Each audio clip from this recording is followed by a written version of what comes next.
Hi YouTube, it's Joshua Miles and welcome back to my channel. I have a quick announcement for you which I don't think anyone's going to be too bothered about, but I am cancelling / stopping the 12 Days of Christmas Tree series just because at the moment it feels like I'm putting out videos for the sake of putting out videos and they're not to a standard of quality that I want to be uploading, if that makes sense.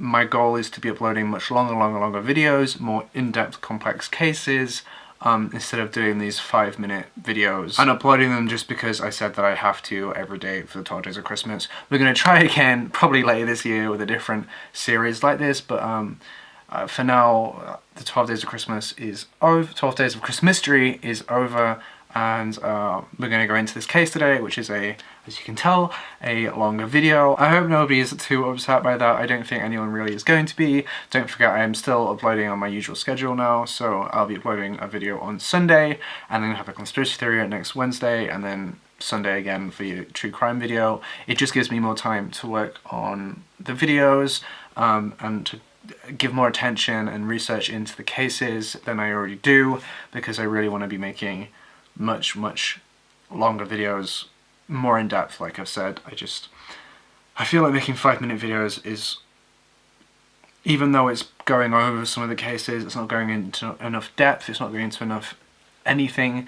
I just feel like it's a waste of time if we're not going to go into depth, you know? I'd just like to point out this video is not being made to us as respect or anything like that. It's just being made to spread awareness about this case by compiling information from various different public sources on the internet. Now with all that being said, let's delve into this video and have a look at this Curious Case episode. This is the Curious Case of Patricia Meehan. Thursday, April 20th, 1989, Peggy Bueller and her father were traveling westbound on Montana Highway 200 when they saw a vehicle driving towards them on the wrong side of the road. Fortunately, Peggy managed to swerve her car in the nick of time onto the shoulder, avoiding a head-on collision. However, just a few moments later, the car that was driving the wrong way crashed into the vehicle behind Peggy's. Once the initial shock wore off, an off-duty police officer called Carol Heats emerged from the car that was traveling behind Peggy's. Fortunately for Carol, she emerged completely unharmed. That is when the driver of the vehicle that was going the wrong direction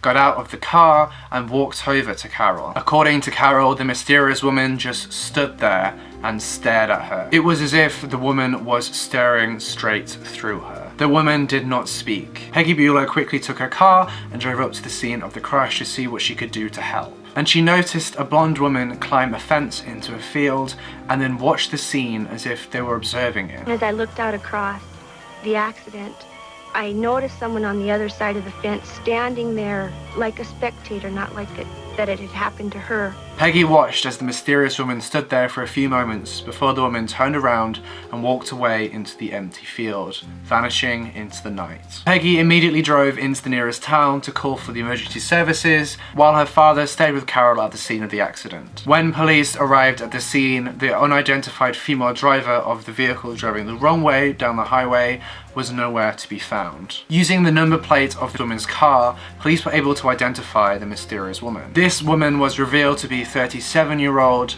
Patricia Meehan. Patricia Meehan had been born in Pittsburgh, Pennsylvania to Thomas and Dolly Meehan. Patricia then went on to attend college in Oklahoma and studied early child development as she wanted to pursue a career in daycare. However, in 1985, she actually gave up on that path and she decided to move to Bozeland, Montana, where she worked as a ranch hand. She told her family and friends that her love for animals was the reason for the sudden career change. Patricia had also been working a few odd jobs to be able to support herself financially. The last person to see Patricia before the accident was actually her landlord, who noted that she seemed very out of the ordinary and was overly hyper. In the search that immediately followed the crash, police found a trail of tennis shoe footprints in a field 0.75 miles away from the scene of the crash. Police followed the tracks, and due to the size of the shoe impression, they believed it to be the tracks of Patricia. They continued to follow the tracks until about 3 AM on April 21st. Northwest, before finding that the tracks eventually just disappeared into the terrain. The search was then suspended until the following morning. Patricia's family quickly travelled to Montana shortly after her disappearance,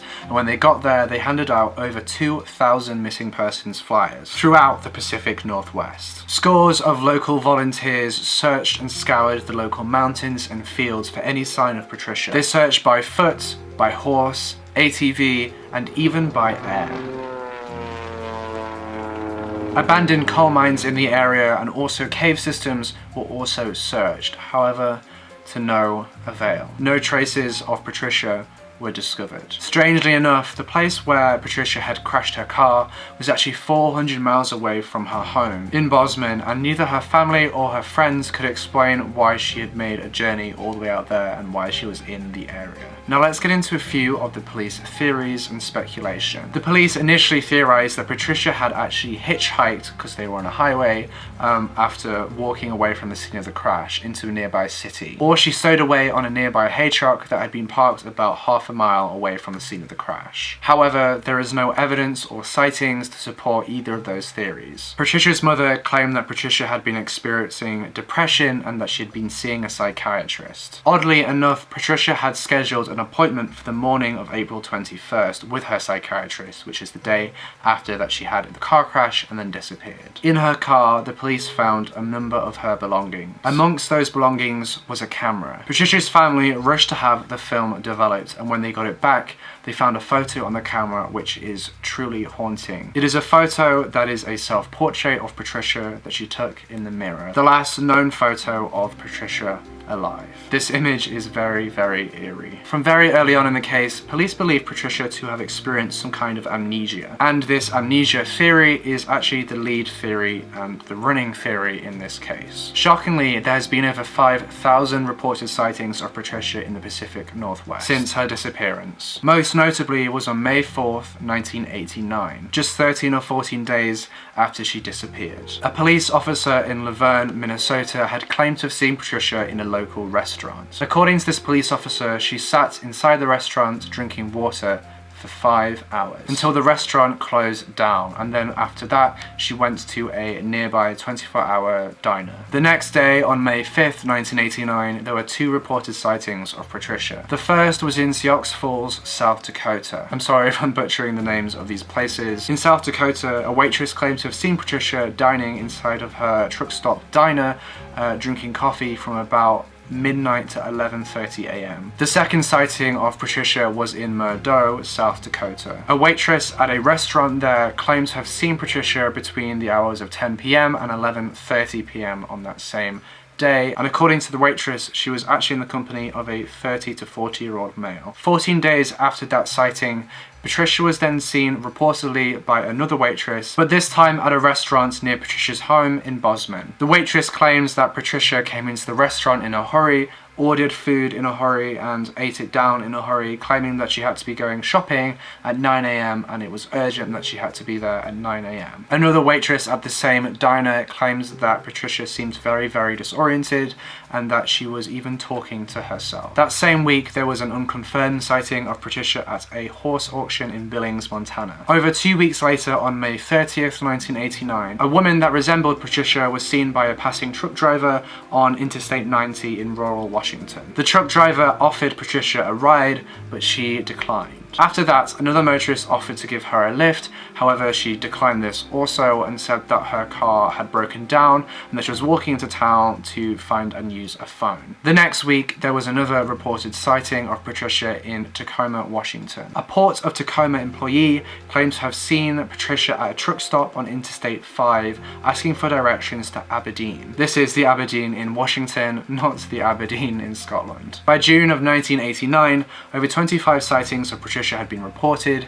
However, only 3 of them had been confirmed by the police. Many of the reported sightings of Patricia were made throughout the Pacific Northwest, primarily at truck stops between Montana and Seattle. Due to the reported sightings, Patricia's family actually traveled over 8,000 miles in the search for Patricia. They traveled all over Northwest America in the hopes that they might find her. But sadly and unfortunately, to no avail. On June 27th, 1989, there was another alleged sighting of Patricia in Great Falls, Montana, just 1 week after she was reportedly seen in Washington. However, this sighting was later confirmed to have actually been a sighting of a woman who was a truck driver that looked very similar to Patricia. On August 30th, 1990, a woman who was described to be transient was arrested by the police for littering. The woman bore an uncanny resemblance to Patricia, and due to this uncanny resemblance, the arresting officer arrested her thinking that she was, in fact, Patricia. On September 1st, 1990, the woman appeared in court, where she claimed that she was actually a missionary who was traveling between Washington and Montana. The woman was then further confirmed to have not been Patricia through the use of fingerprint analysis. The police told media that the woman looked very similar to Patricia, and her voice even sounded like Patricia's. Now let's talk about a few of the theories in this case. One theory states that the car crash was some kind of an attempted suicide, and the reason that she stared at the driver so weirdly and strangely was because it was her way of processing that she was still alive. She then walked away and committed suicide some other way, or simply succumbed to her environment. And all the other sightings were just because she had very generic and common facial features and facial structure, meaning her facial structure was average. Another theory is that after the crash, she did actually hitchhike to a nearby city where she assimilated into the homeless population. It is then suggested that she could have been taken advantage of, which is very possible considering she would be called a high-risk case due to her transient state and bad mental health. According to this theory, it is extremely likely that she is actually an unidentified Jane Doe case. Patricia Meehan would be 66 years old today, and we can only hope that she is alive and well and maybe one day reunites with her family, or that for her family, closure is found. Thank you so much for watching this episode, this final episode in my 12 Days of Christmas Mystery series, ending on like, I don't even know what day it is. I am uploading again on Sunday, which has been my normal Curious Case episode, which hopefully will be a lot longer. I'm really trying to get at least 10-15 minutes long, if not longer, hopefully aiming for longer videos. I'm sorry that I had to end this series so soon. I just would rather put more time and resources into researching and, you know, making the videos than having to put out a new video every single day. I mean, not only are the videos not coming out at top quality or anything like that, it's very draining on me as well. After this video, we're returning back to my usual schedule, which is 2 videos a week, one on Wednesdays and one on Sundays. The Sunday video is my usual true crime video, which I'm hoping to be at least 10 to 15 minutes at a minimum, and then, you know, as long as I can, I want to go really in depth like I've said. And then Wednesday videos I started off doing conspiracy theory videos, but it might just turn out to be anything. It's just whatever I feel like doing on a Wednesday, I guess. So that means there will be a new video on Sunday for you at 8 PM UK time. So don't forget to subscribe and hit that bell icon so you can be notified every time I post. Now, with all that being said, the series over, let's all chillax, get a cup of tea, and get ready for Sunday's case, because it is going to be a big one. I'll see you in the next video.